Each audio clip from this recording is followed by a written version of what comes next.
Hello everyone. Welcome to can studies.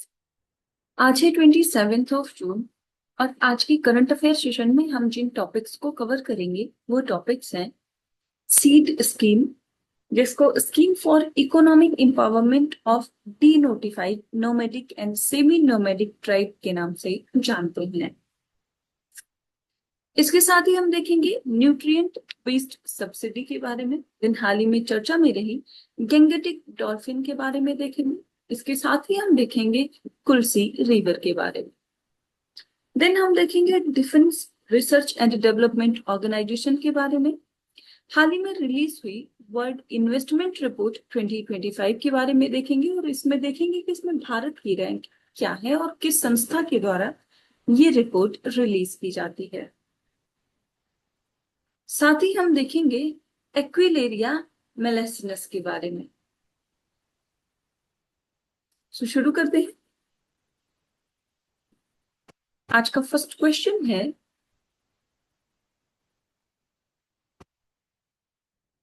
Consider the following statements about the शीड scheme for D notified tribes. तो आपने देखा कि जो seed scheme है, यहाँ पर सीड का फुल फॉर्म है scheme for economic empowerment of D notified nomadic semi nomadic tribes. So first जो स्टेटमेंट है आपका वो है, it is implemented by the ministry of tribal affairs. Second, it exclusively focuses on housing assistance for denotified tribe communities. And third, it was launched to commemorate the 150th anniversary of the Criminal Tribes Act. और यहाँ पर आपसे incorrect statements पूछे जा रहे हैं। आप ध्यान देंगे, सीड स्कीम से संबंधित आपसे गलत कथन पूछे जा रहे हैं। आपको बताना है कि इस स्कीम से संबंधित यहाँ पर कितने ऐसे स्टेटमेंट्स हैं जो कि इनकरेक्ट हैं।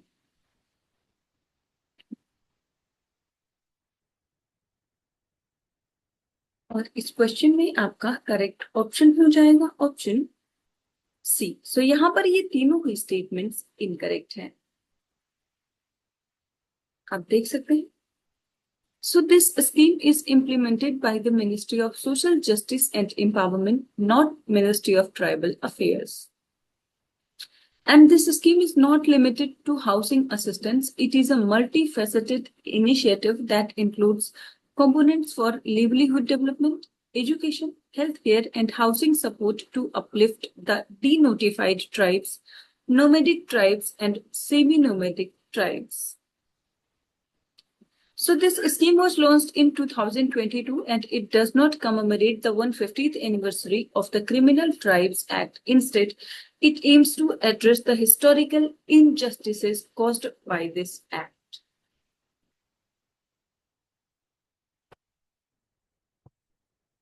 बढ़ते हैं नेक्स्ट क्वेश्चन की ओर।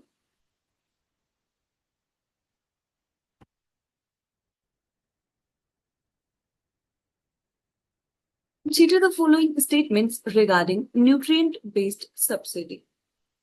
So यहाँ पर पोषक तत्व आधारित जो सब्सिडी है उससे संबंधित कुछ कथन दिए गए हैं जिन पर आपको विचार करना है। फर्स्ट स्टेटमेंट है, it covers all fertilizers including urea. Second, it aims to promote balanced use of fertilizers in agriculture. And third, it incentivizes farmers to use nano fertilizers for higher yields. यहाँ पर आपसे correct statements पूछे जा रहे हैं। आपको बताना है न्यूट्रिएंट बेस्ड सब्सिडी से संबंधित यहाँ पर कितने ऐसे स्टेटमेंट्स हैं जो कि करेक्ट हैं।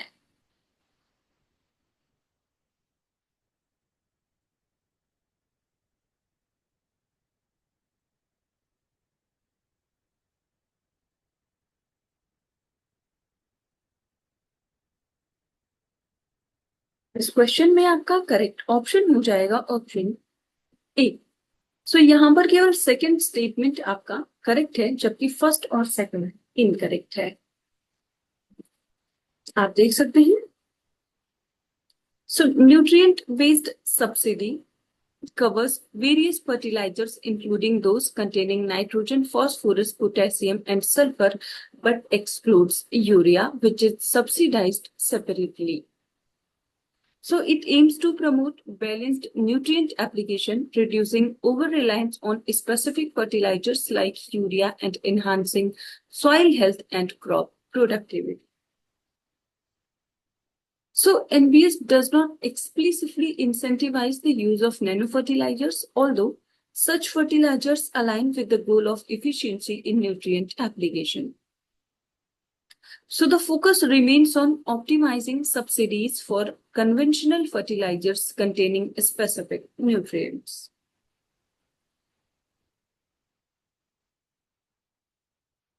बढ़ते हैं नेक्स्ट क्वेश्चन की ओर।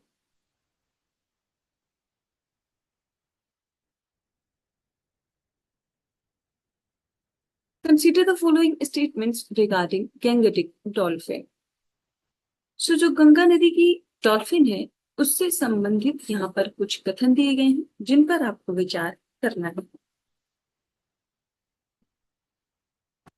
फर्स्ट स्टेटमेंट है, it is exclusively found in the main channel of the Brahmaputra river system. Second, its conservation status under the IUCN Red List is critically endangered. And third, the species is known to favor counter-current flows within river channels for foraging. और आपको बताना है Gangetic dolphin से संबंधित यहाँ पर कितने ऐसे स्टेटमेंट्स हैं जो कि करेक्ट हैं।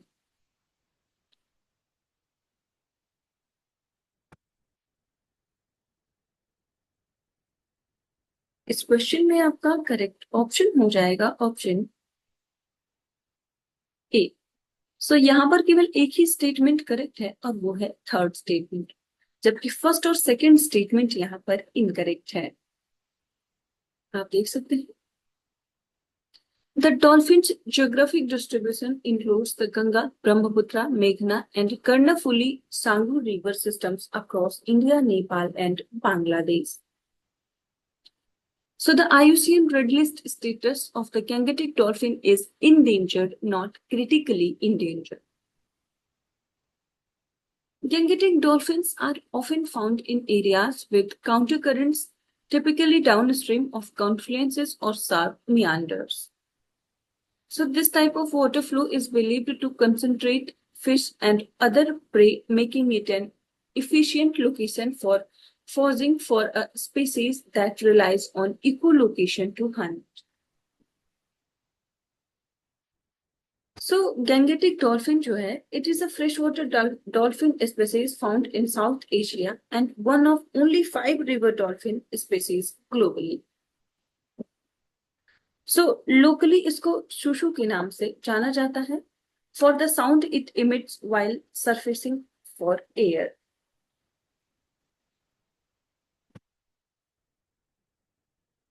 आप ध्यान रखेंगे गैंगेटिक डॉल्फिन का जो IUCN स्टेटस है वो है endangered.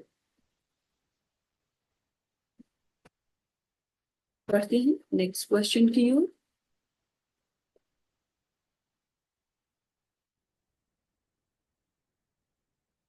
Consider the following statements. So यहाँ पर कुछ कथन दिए गए हैं जिन पर आपको विचार करना है। फर्स्ट स्टेटमेंट है, the Kulsi River, a significant habitat for Gangetic dolphin, is a major transboundary river originating in Bhutan and flowing through Assam. And second, the Gangetic dolphin, India's national aquatic animal, navigates and hunts using highly developed eyesight. And third, the proposed hydropower project on the Kulsi River poses a potential threat to the dolphin population in that habitat. और यहाँ पर आपसे correct statements पूछी जा रही हैं। आपको बताना है कुल्सी रिवर से संबंधित यहाँ पर कौन से ऐसे या कितने ऐसे स्टेटमेंट्स हैं जो कि करेक्ट हैं?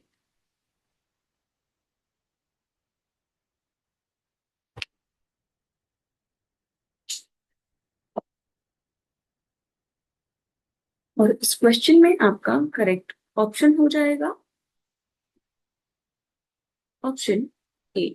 सो यहाँ पर केवल एक ही स्टेटमेंट करेक्ट है और वो है थर्ड स्टेटमेंट, जबकि फर्स्ट और सेकंड स्टेटमेंट यहाँ पर इनकरेक्ट है।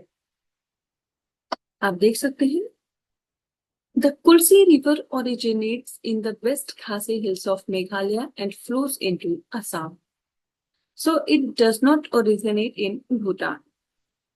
The Gangetic dolphin is functionally blind. It lacks as a functional islands and navigates, hunts, and communicates using a sophisticated system of high-frequency sounds known as echolocation, not eyesight. So the construction of a hydropower project which involves building a dam or barrage fundamentally alters a river's flow, depth, and sediment regime. So such changes can disrupt the habitat of river dolphins, fragment their populations, and interfere with their movement and access to prey. So इस वजह से अभी जो कुल्सी river है वो काफी चर्चा में रही है। सो आप ध्यान रखेंगे, कुल्सी रिवर जो है इट फ्लोज थ्रू वेस्ट खासी hills of Meghalaya into Kamrup district of Assam and it flows 60 kilometers before joining the Brahmaputra.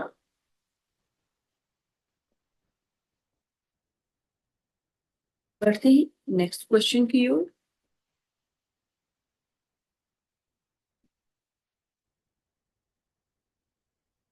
Consider the following with reference to the Defense Research and Development Organization. यहाँ पर DRDO से संबंधित कुछ कथन दिए गए हैं जिन पर आपको विचार करना है। फर्स्ट स्टेटमेंट है, DRDO functions under the Ministry of Home Affairs. Second, it is responsible for developing defense technologies in areas such as aeronautics, armaments, and missile systems. And third, DRDO was established in 1958 by merging three defense organizations.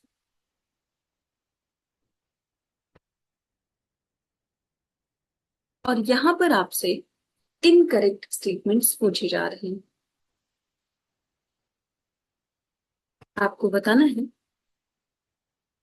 Defence research and development organisation से संबंधित यहाँ पर कितने ऐसे statement हैं जो कि incorrect हैं।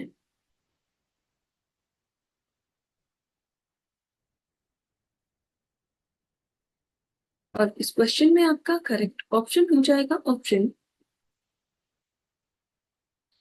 ए। सो यहाँ पर केवल एक ही स्टेटमेंट इनकरेक्ट है और वो है फर्स्ट स्टेटमेंट, जबकि सेकंड और थर्ड स्टेटमेंट यहाँ पर करेक्ट है। आप देख सकते हैं, so DRDO functions under the Ministry of Defense, not Ministry of Home Affairs, and it is responsible for research and development in defense technologies and works under the administrative control of the Department of Defense Research and Development. So DRDO develops defense systems across a wide range, including aeronautics like UAVs and fighter jets, armaments like guns and tanks, missile systems like Agni, Prithvi, Akash, and electronic warfare, naval systems, and life sciences as well. So DRDO was formed in 1958 through the merger of three organizations: the Defense Science Organization, the Technical Development Establishments, and the Directorate of Technical Development and Production.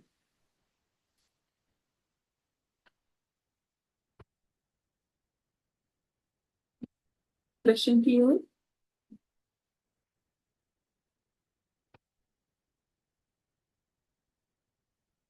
Which organization has released the World Investment Report 2025? यहाँ पर आपसे पूछा जा रहा है किस संगठन ने विश्व निवेश रिपोर्ट 2025 को जारी किया है। आपके ऑप्शंस हैं world bank, United Nations conference on trade and development, international monetary fund या फिर Asian development bank.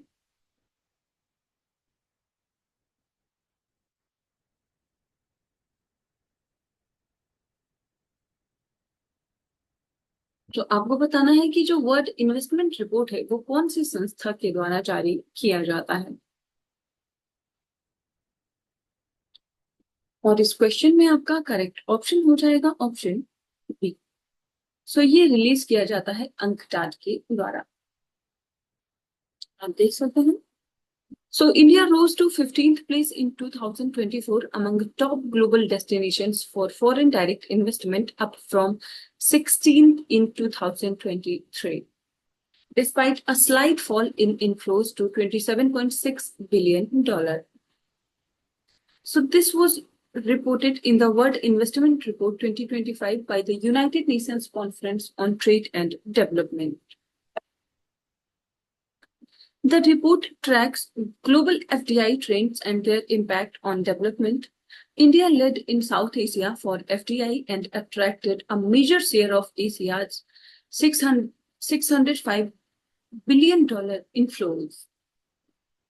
So, UNCTAD के बारे में अगर हम बात करें तो UNCTAD is an intergovernmental organization within the United Nations Secretariat that promotes the interest of developing countries in world trade. So it was established in 1964 by the United Nations General Assembly as the United Nations Conference on Trade and Development.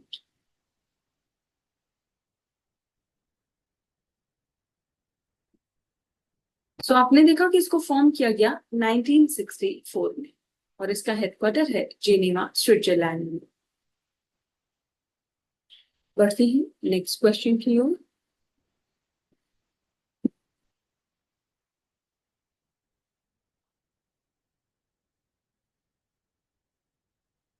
Equilaria malacensis is primarily found in which region of India?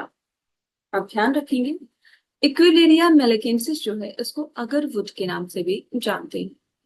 सो यहाँ पर आपसे पूछा जा रहा है कि ये मुख्य रूप से भारत के किस क्षेत्र में पाया जाता है। आपके ऑप्शंस हैं western Ghats, Aravalli hills, eastern Ghats या फिर नॉर्थ ईस्टर्न रीजन।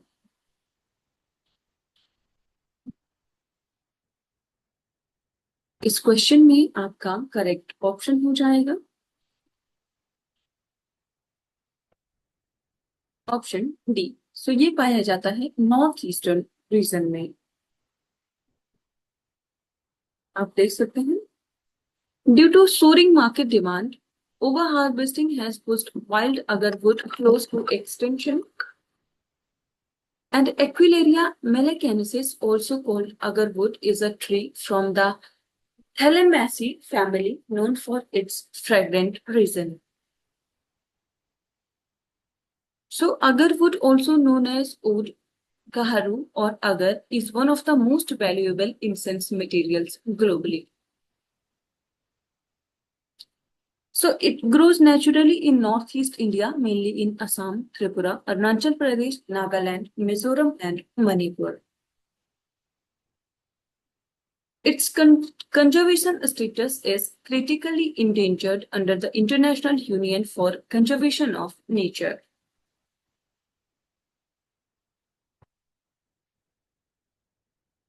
So आप ध्यान रखेंगे एक्विलेरिया मेलेकेनेसिस जो है जिसको हम अगरवुड के नाम से जानते हैं, इसका IUCN स्टेटस है क्रिटिकली इंडेंजर्ड और मुख्य रूप से ये नॉर्थ ईस्ट का जो रीजन है इंडिया का वहां पर पाया जाता है। सो आज के करंट अफेयर सेशन में इतना ही। Thank you for watching. Do like, share and subscribe.